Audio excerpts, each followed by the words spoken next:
Christmas was just a few days away. The North Pole was buzzing with activity. The reindeer were practicing their takeoff. The elves were putting finishing touches on the toys, with lots of help from Mrs. Claus.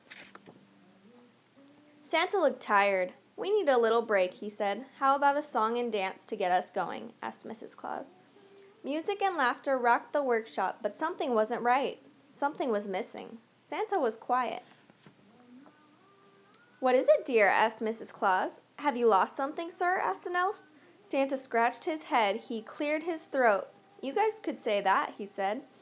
"What is it?" asked the elves. "We'll help you find it." Everyone waited for Santa's answer. "I think that I've lost my laugh," he said. Everyone gasped. Oh no! Santa had lost his ho-ho-ho. This was serious. How could there be a Christmas without Santa's ho-ho-ho? Santa tried some home remedies. They didn't work. He went to see Dr. Giddy. The doctor prescribed funny movies and a large dose of jokes. Everyone was eager to help, but the best Santa could manage was a little ha-ha, a weak yippee, and a faint yee-haw. But no ho-ho-ho. The local paper broke the news. Reporters and photographers gathered outside Santa's workshop. This story was big. Around the world, people heard the news. Back at the North Pole, the elves and Mrs. Claus kept trying to help Santa ho-ho-ho.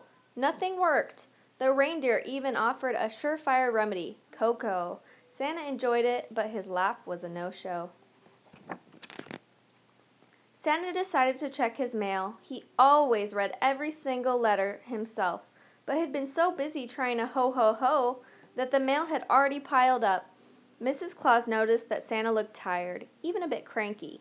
"Mr. Claus," she said, "please take a nap. We'll organize your mail. Now scoot." "Well, maybe just a few winks," Santa said.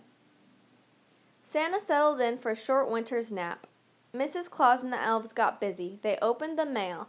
They sorted it and put it into neat stacks. "Look at all these wonderful letters," said Mrs. Claus. There were also some unusual gifts. Mrs. Claus held up a drawing from a girl named Holly. "Look at this one," she exclaimed. The elves and Mrs. Claus laughed until they cried. "I have an idea," said Mrs. Claus. "Gather the letters and follow me into the workshop." "We'll have lots of room up here," Mrs. Claus told the elves, "but hurry, Santa will be awake soon." Santa awoke from his nap feeling much better, but there was still no sign of his ho-ho-ho. He heard giggles coming from the kitchen. "Sounds like everyone is having fun," said Santa. "I'll join you after I read some letters."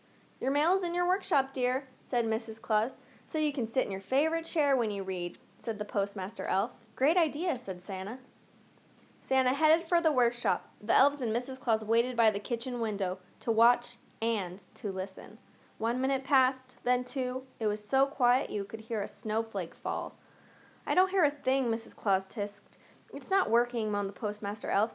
Then there came a faint rumble, a distant chuckle, and finally a mighty, booming, and very familiar, and oh so jolly ho-ho-ho.